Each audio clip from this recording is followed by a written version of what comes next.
What's up guys, welcome back to the channel.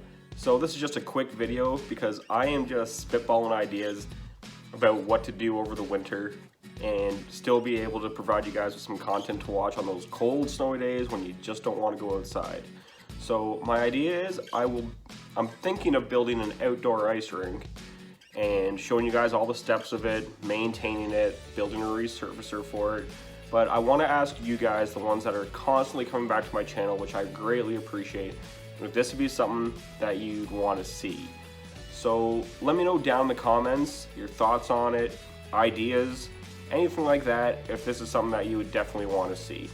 So yeah, honestly guys, thanks so much for subscribing through this whole lawn season. That's what this channel is going to stick to primarily, but during the winter I just can't do it. There's no way with all the snow out there. But this is something that you guys might enjoy, just something to watch, and I hope you guys are up for it. But like I said, I'm not going to do it until you guys leave me some comments and let me know your thoughts on it. Alright, so until the next one, this has been Backwoods. We'll see you next time.